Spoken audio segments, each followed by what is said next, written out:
सेवाधारी कहा जाएगा। वो सेवा का मेवा तो मिला ही नहीं, परचिंतन तो अंदर खाली है तभी निकलता है ना। व्यर्थ और परचिंतन कहाँ आता है?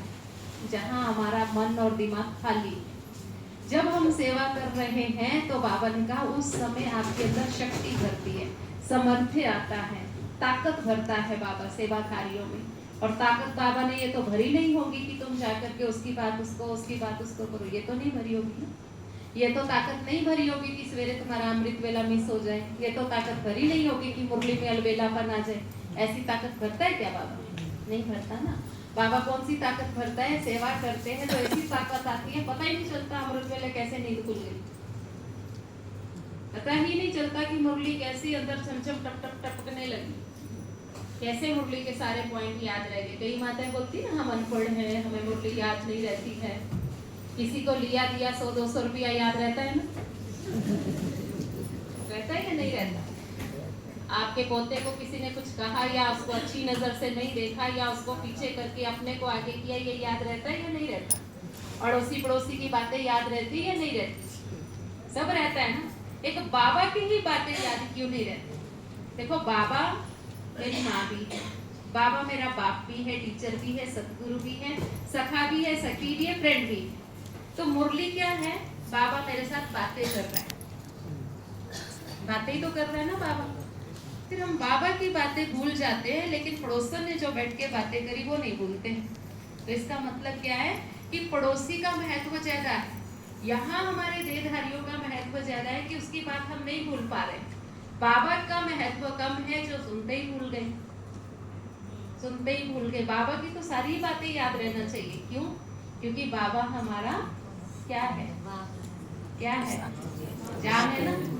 बाबा है तो हम हैं, बाबा नहीं है तो दुनिया की हालत देखा कैसे खस्ता हो रही है। ब्राह्मण ही है जो मुस्कुरा रहे हैं, ब्राह्मण ही है जो निश्चिंत स्थिति का अनुभव कर पा रहे हैं, ब्राह्मण ही है जो थोड़ा सुख चैन का श्वास ले रहे हैं।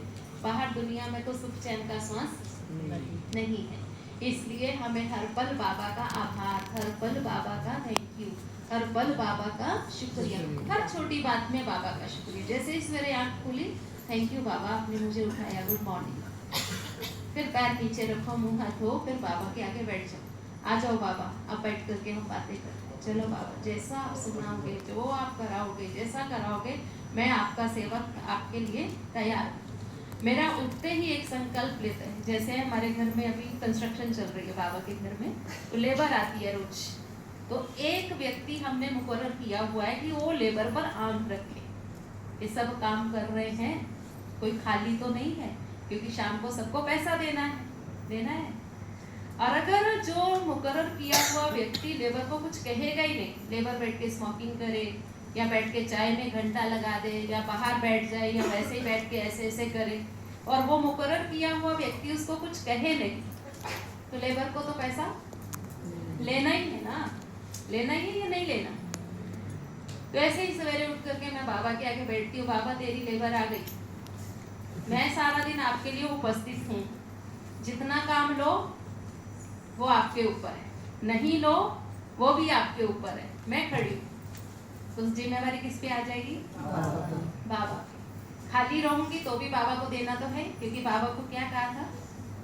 बाबा मैं उपस्थित हूँ, कभी भी कहीं भी किसी भी वक्त बाबा यूज मी, आप मुझे यूज कर सकते हो, इस मुख से ना नहीं निकलेगा।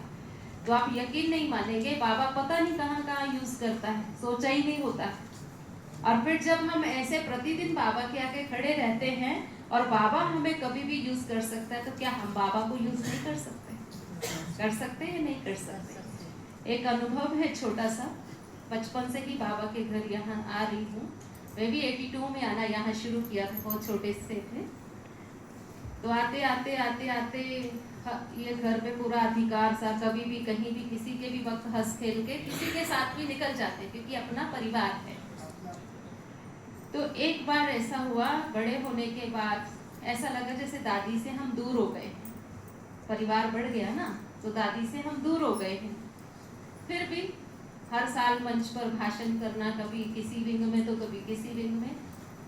अब बाबा के घर में मैसेज आया कि टीचर बहनों की योग भट्ठी है, तो हम पानीपत से लगभग 35 बहनें योग भट्टी में आई हुई थी। अब उस योग भट्टी में क्या था, बहनों का सम्मान समारोह भी था।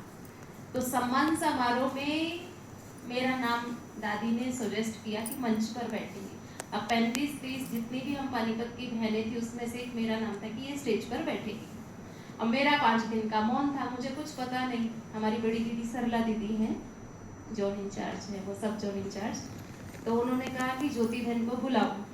दीदी ने बुलाया, कहा कि तेरे को मंच पर बैठना है।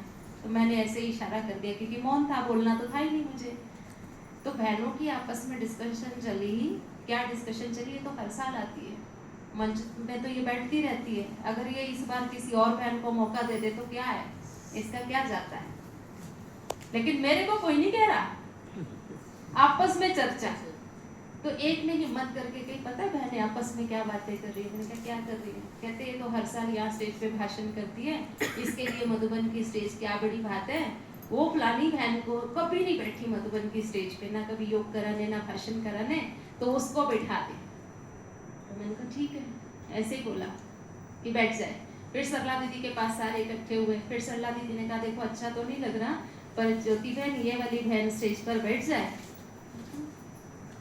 बैठ जाए। क्योंकि मौन में तो वैसे ही अवस्था बहुत ऊंची होती है, आपको मालूम ही है कि अगर आपने नियत से मौन रखा होता है और आप तो बाबा के पास ही होते हो, चाहे स्टेज पे हो, चाहे नीचे हो, चाहे आगे हो या पीछे हो। अगर हम योग युक्त नहीं है तो हम स्टेज पे नहीं होते ना। चलो जी, उसका बन गया। अब उसके बाद जो है सब लोग बैठे, कुछ ऊपर बैठे कुछ नीचे बैठे। तो मेरी उसी दिन रात की वापसी थी, उसी ही दिन। सरला दीदी कहते हैं कि तेरे को फील नहीं हो रहा, कहाँ तू दादी के पीछे बैठना था और कहाँ तू यहाँ हमारे साथ बैठी है, मेरे पास बैठी है। मुझे नहीं फील हो रहा क्योंकि मैं तो बाबा के पास ही बैठी हूँ। तो फिर मैंने कहा दीदी अब ना हमारी ट्रेन है, हमें यहाँ से उठना चाहिए। दीदी ने कहा अभी केक तो कटा नहीं, सारी बहनें केक काटेंगी, दादियाँ खिलाएंगी। मैंने कहा वो कटता रहेगा क्योंकि ट्रेन तो अपने टाइम पर चलेगी।